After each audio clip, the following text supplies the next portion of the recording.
थारो हैं। जैसे छोटा बालक होता है ना, छोटा सा बालक, छोटो सो बालक, और कीचड़ में सना हुआ होता है, बड़ी कीचड़ लगी है, बहुत कीचड़ लगी है, और दौड़ा दौड़ा वो बालक आता है और अपने पिताजी गोदी में ऐसी चढ़ जाता, मां की गोद में ऐसी चढ़ जाता है। फिर मां क्या करती है, उसकी कीचड़ को साफ करती है, उसे स्नान कराती है, बढ़िया चौके चौके नए नए कपड़े पहनाती है, सजाती है, बालक सुंदर हो जाता है। ऐसी हमारी सबकी मां कौन है? भगवान है, मां है, भगवान मां। भगवान मां है। जितनी ये माताएं बैठी हैं, इन सब के अंदर जो ममता भरी है, उस भगवान ने भरी है। तो सबसे बड़ी मां तो भगवान है। ऐसी मां के चरणों में आ जाओ, वो मां हमारे सारी कीचड़, पाप ताप, सारे पापों का नाश कर देंगे। भगवान के सन्मुख हो जाओ, ऐसे तीनों प्रकार के तापों का नाश करने वाले जो श्री कृष्ण, श्री का अर्थ यहां है राधा जी, श्री कृष्ण के साथ लगाते हैं तो इसका अर्थ है कि राधा कृष्ण के चरणों में हम सब प्रणाम करते हैं। बोलिए आनंद कंद भगवान की।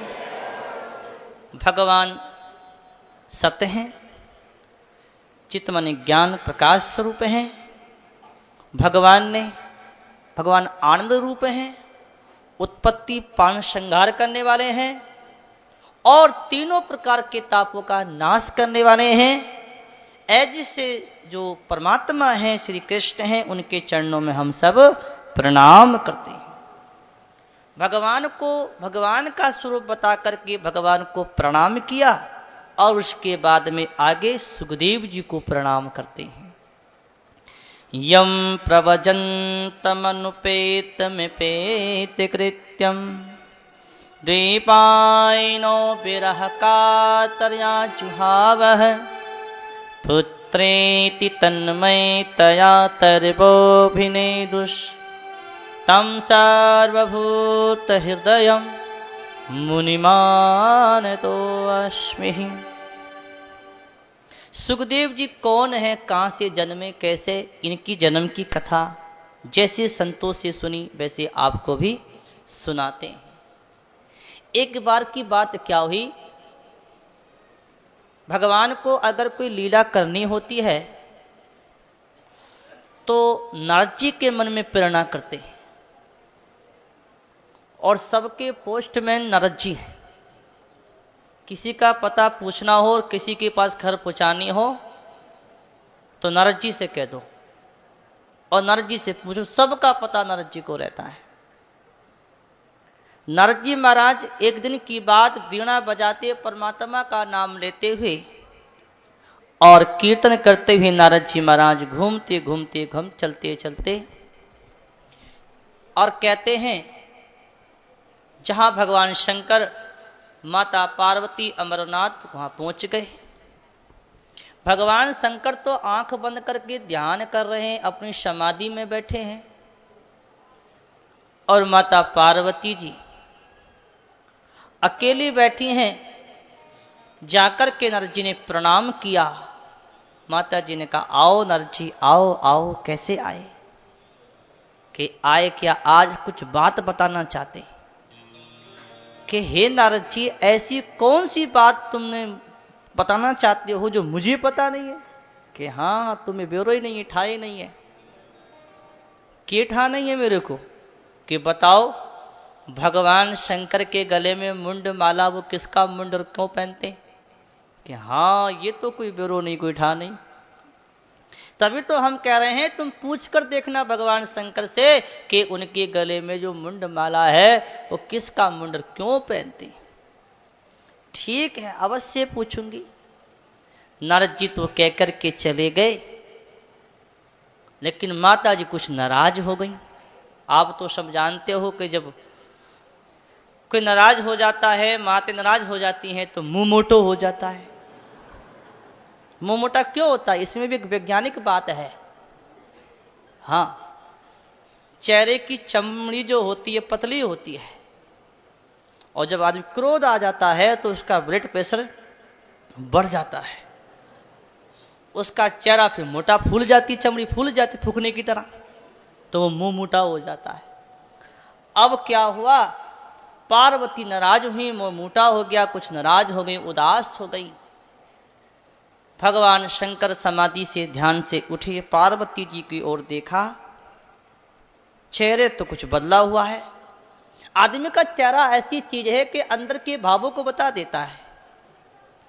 आदमी का चेहरा दर्पण होता है, आदमी का चेहरा, इंसान का चेहरा दर्पण होता है। ये आदमी क्रोध में है, ये शांत है, कैसा है, चेहरा बता देता है कि अंदर शांत है कि क्रोध है। पार्वती का चेहरा बता रहा है, और पार्वती के चेहरे को देख करके शंकर जी कह रहे हैं, क्यों पार्वती जी क्या बात है, आज तो मुंह मोटा हो रहा है, क्या यहां पर कोई आया था क्या? कि हां आए थे। कौन आया था? कि नारद जी आए थे। अरे अरे, नारद जी आए थे तब तो कोई ना कोई लीला खड़ी करी गई होंगे। बताओ पार्वती जी, नारद जी क्या कह रहे थे, क्या कह रहे थे? सारी बात बता रहे थे मेरे को। तुमने मुझसे कपट किया, मेरे से छल किया। अरे अरे राम राम राम, तुमसे छल क्या किया, कपट क्या किया? कि तुमने मेरे को कभी ये नहीं बताया भोलेनाथ कि आपके गले में मुंड माला है, ये मुंड किसका है? ओहो, ये बात है क्या? कि यही बात है। पार्वती जी बात ऐसी है, किसी और का मुंड नहीं, ये मुंड आपका ही है। कि कैसे? मैं तो आपके सामने बैठी हूं। कि नहीं पार्वती जी, आपने सती के रूप में शरीर को छोड़ा, आपके उस मुंड को लेकर गले में माला बना के पहना है, आप ही हो, मेरी अर्धांगिनी शक्ति हो, और शक्ति के बिना शक्तिमान कैसे रह सकता है? तब तो पार्वती जी कहती हैं कि हे भोलेनाथ, तो क्या मैं ही मरती हूं, तुम नहीं मरते क्या? कहा नहीं, हम नहीं मर सकते। क्यों? क्योंकि हमने अमर कथा सुनी है, हम अमर हो गए, हमने अमर कथा सुनी है। हम सदा शिव हैं। सदा शिव का अर्थ है परमात्मा, सदा रहने वाला, जन्म और मृत्यु के चक्कर से छूट गए हैं।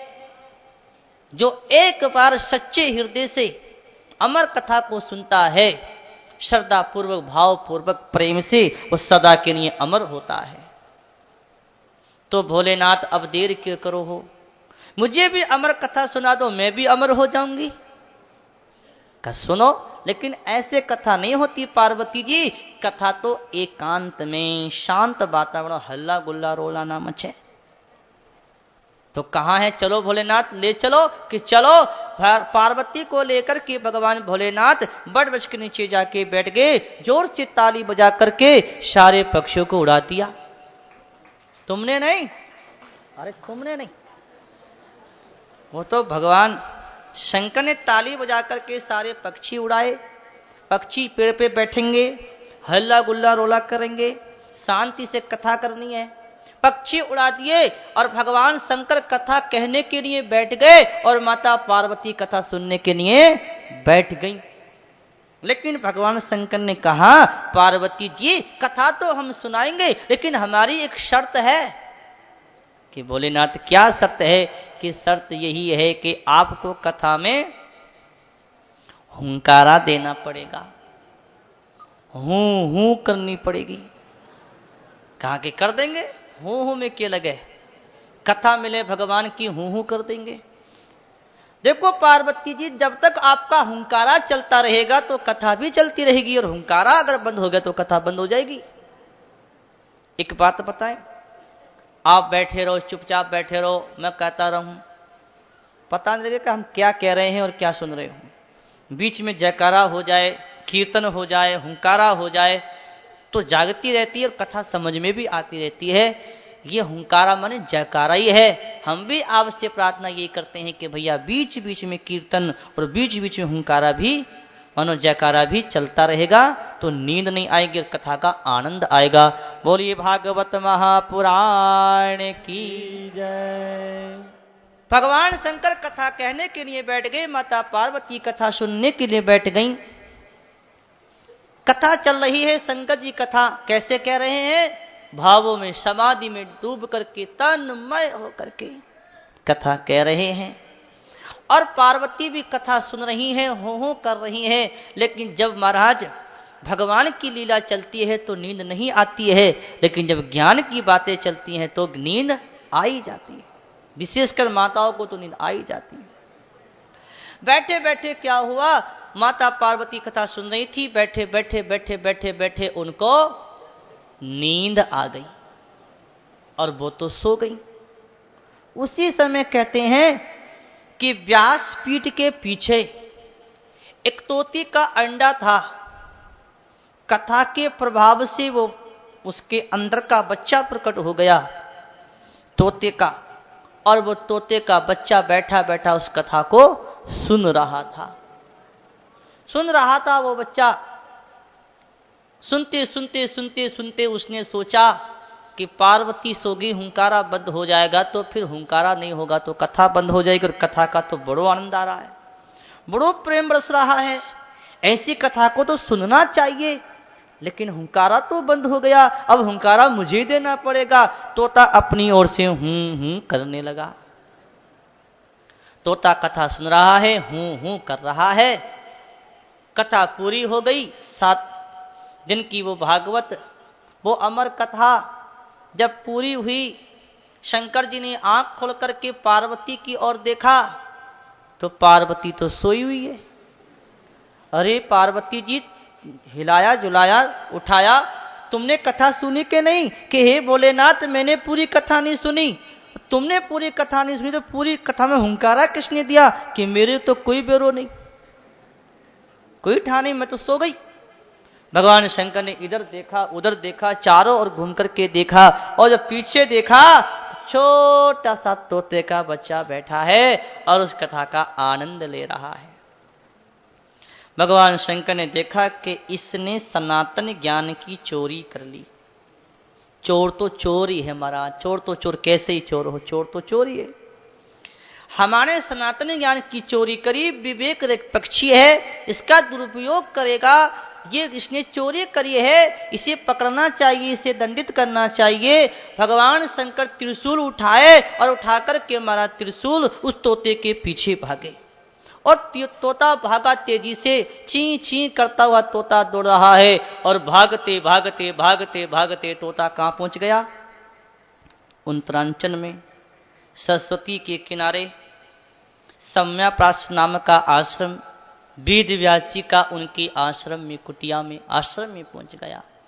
उनकी पत्नी बेटी का कहते हैं कि कोई कहता है कि बाल सुखा रही थी, मुंह खुल गया, भगवान को लीला करनी थी और होनी होकर ही रहती है। उनका कोई कहता सत्संग कर रही थी, मुंह खुल गया, तोता तेजी से दौड़ा दौड़ा आया और उनके मुख से द्वार से पेट में चला गया, और शंकर त्रिशूल को लेकर के दौड़े, वेद व्यास जी चरणों को पकड़ लिया। क्या करो हो महाराज, तुम हमारी पत्नी को मारना चाहो हो?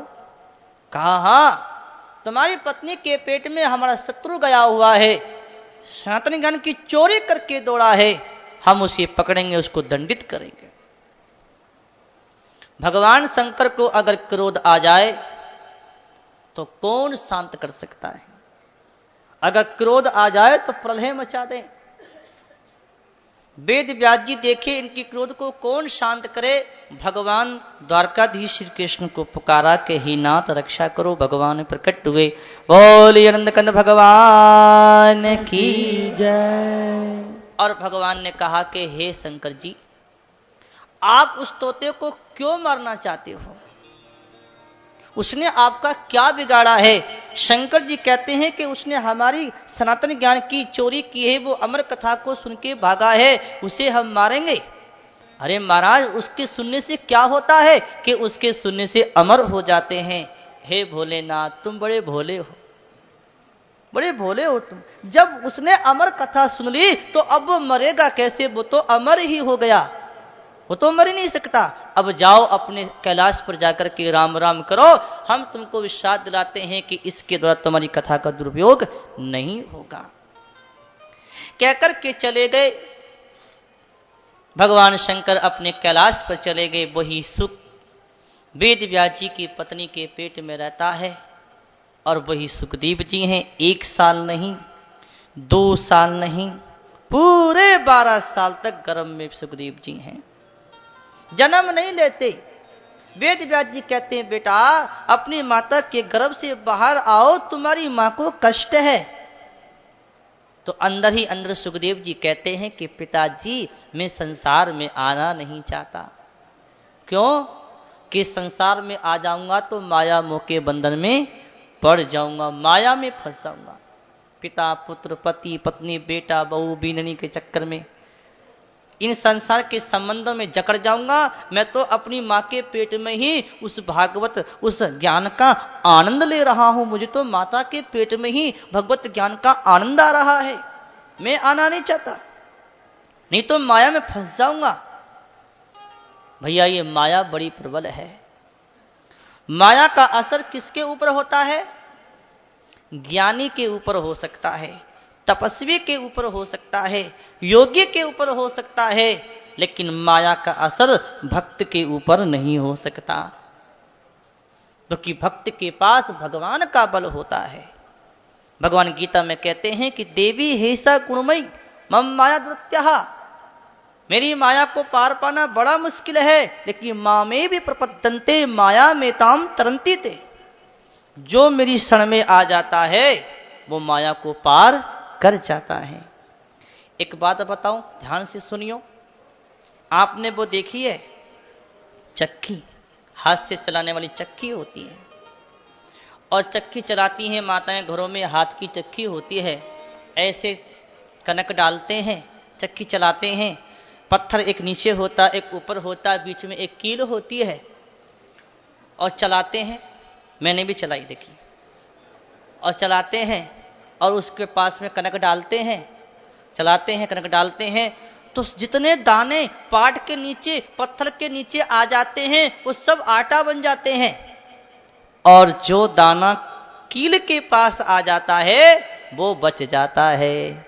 ऐसे ही ये संसार एक माया रूपी चक्की है और भगवान की शरणागति एक कील है। जो भगवान से विमुख हैं, भगवान का नाम नहीं लेते, भजन नहीं करते, भगवान से विमुख हैं, भगवान को जानते ही नहीं, वो माया रूपी चक्की में पिस रहे हैं। और जो भगवान के शरण हैं वो माया रूपी चक्की से बच जाते हैं। तो इस माया रूपी चक्की से बचने का एक ही उपाय है, भगवान की भक्ति में लगो, परमात्मा के होकर के परमात्मा का नाम जपो, सारे संकट दूर हो जाएंगे। माया से बचने का एक है उपाय, भक्त बनो, भगवान की भक्ति में लगो। इसने कहा है, संतों ने बड़ा सुंदर कहते हैं। कैसे कहते हैं?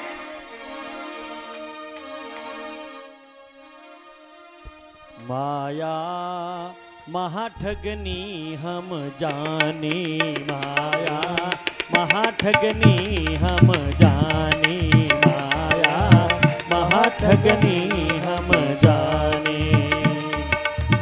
त्रिगुण पासी लिए करी जोरे, त्रिगुण पासी लिए करी डोले, बोले मधुरी वाणी, माया महाठगनी हम जाने, माया महाठगनी हम जाने।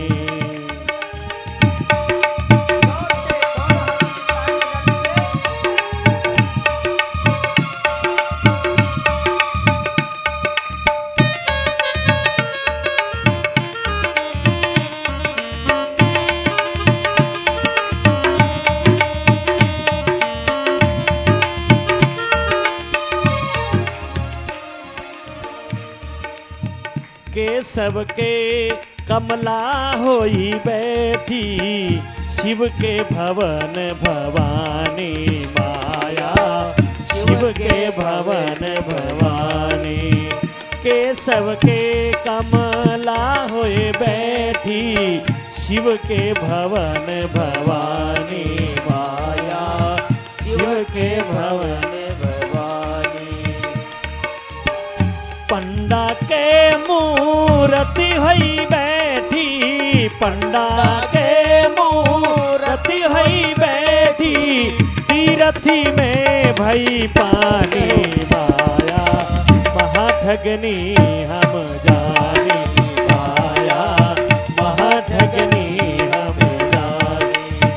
त्रिगुण पासी लिए करी डोले, त्रिगुण पासी लिए करी डोले, बोले मधुरी वाणी माया महाठगनी हम जाने, माया महाठगनी हम जाने।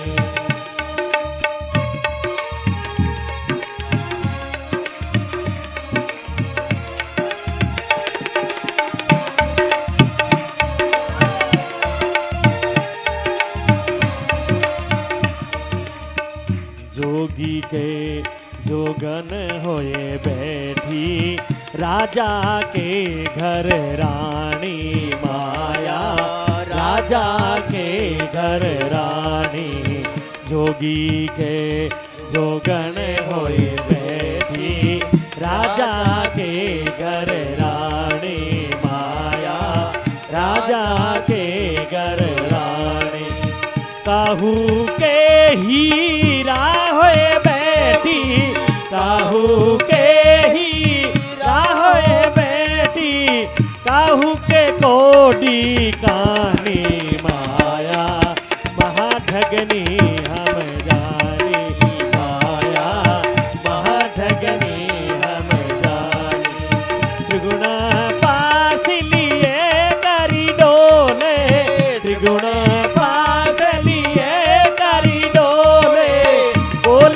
मधुरी वाणी माया महाठगनी हम जाने, माया महाठगनी हम जाने।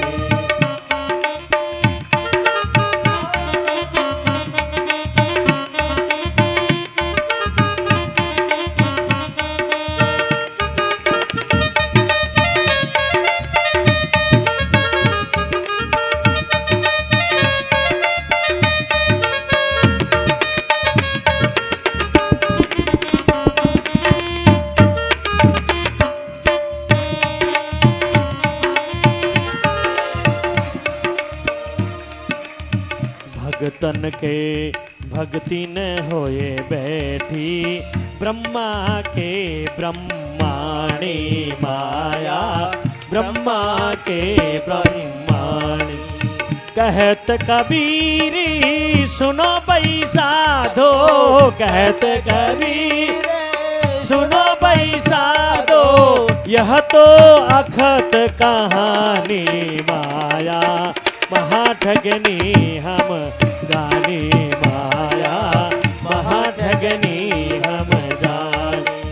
त्रिगुण पास लिए करी डोले, त्रिगुण पास लिए करी डोले, बोले मधुरी वाणी माया महाठगनी हम जाने, माया महाठगनी हम जाने, माया महाठगनी हम जाने, माया महाठगनी हम जाने, माया महाठगनी हम जाने। भगवान की जय, भगवान की जय। माया महाठगनी हम जानी। ब्रह्मा के घर ब्रह्माणी हुई बैठी, भक्त के घर भक्तानी। ये माया के तो सबके तीन गुण ताप को लेकर के दौड़ रही है। कारणम गुण संगो से सद सद्गुण जन्म सु, जन्म और मृत्यु का कारण है गुणों का संग। और ये तीन गुण माया के ये बंधन है, और इसी बंधन में सारे जीव बंधे हुए हैं। तीन गुणों में फंस गए, यही बंधन है। इस बंधन से मुक्त होने का एक ही उपाय है माया से बचने का, कि भगवान की भक्ति में लग जाओ, परमात्मा के नाम में लग जाओ, कल्याण हो जाएगा। भगवान के भक्त के ऊपर माया का कोई प्रभाव नहीं पड़ता। भक्त बचता है, बाकी सब फंस जाते हैं। बड़े बड़े ज्ञानी, बड़े बड़े योगी, बड़े बड़े तपस्वी माया के चक्कर में पड़ जाते हैं। भक्ति के ऊपर माया को कोई प्रभाव नहीं होता, क्योंकि भक्ति भी स्त्री है और माया भी स्त्री है। स्त्री स्त्री पर मोहित नहीं होती, इसलिए भक्ति ऐसी है कि वो स्त्री है और स्त्री को स्त्री का सहयोग है, माया में फंस नहीं सकते। इस भक्ति से ही माया से बचा जा सकता है। सुखदेव जी कहते हैं मैं माया में फंस जाऊंगा।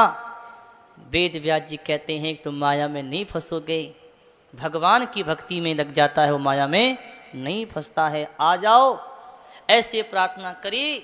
सुखदेव जी महाराज कहने पर अपनी माता के पेट से जन्म लिया और जन्म लेते ही सुखदेव जी जंगल में चल दिए। इसको कहते हैं ज्ञान और वैराग। जन्म जात का ज्ञान है और जन्म पेट से ज्ञान है, पेट से वैराग है। कोई तो संसार में आएंगे, पढ़ेंगे, लिखेंगे, साधन करेंगे तो वैरागी होंगे, लेकिन सुखदेव जी पेट से ही वैरागी और पेट से ही ज्ञानी हैं। तन पर कोई कपड़ा नहीं, कोपीन भी नहीं, निर्वस्त्र ऐसे ही जन्म लिया और जन्म लेते ही सुखदेव जी जंगल की ओर चल दिए। कितना बड़ा ज्ञान है, कितना वैराग है। चले जा रहे हैं और पीछे पीछे उनके पिता वेद व्यास जी क्या कह रहे हैं, बेटा बेटा बेटा बेटा। मोह में जा रहे हैं। जिन वृक्षों के बीच में होकर के जा रहे थे उन्हीं वृक्षों ने आवाज दी, मानो सुखदेव ही उन वृक्षों के अंदर से होके बोल रहे हैं कि बेटा बेटा। अरे पिताजी, कौन किसका बेटा, कौन किसका बाप? ये बेटा और बाप ये संसार के संबंध हैं, संसार के बनावटी हैं। वास्तव में देखा जाए तो व्यवहार के संबंध है। ना कोई बेटा है और ना कोई बाप है, एक ब्रह्म के सिवा कुछ नहीं है। जिसे आज बेटा कहते हैं वो कभी बाप था, जिसे कभी बाप कहते हो कभी बेटा था। ये बाप और बेटा संसार के संबंध हैं। ऐसे पुत्र की बात को सुना और कहते हैं जंगल में चले जा रहे हैं सुखदेव जी। तो एक जगह स्त्रियां सरोवर में कन्याएं स्नान कर रही थी। सुखदेव जी को देखकर के वस्त्र नहीं पहने, संकोच नहीं किया कन्याओं ने। लेकिन जब पीछे से वेद व्यास जी लंबी दाढ़ी वाले बाबा जी आए तो उन कन्याओं ने क्या किया, अपने वस्त्रों को पहना, संकोच और लज्जा करी। क्यों?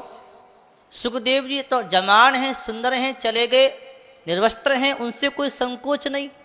वेद व्यास जी ने पूछा, कन्याओं तुम मेरी पोतियों के समान हो, तुमने मुझसे संकोच और लज्जा करी, लेकिन मेरे पुत्र जवान और तुम्हारे सामने से निकल के चला गया, उससे कोई संकोच कोई लज्जा नहीं करी। तो कन्याओं ने कहा कि देखो वेद व्यास जी, आपके पुत्र के ज्ञान में ना तो कोई स्त्री है ना कोई पुरुष है।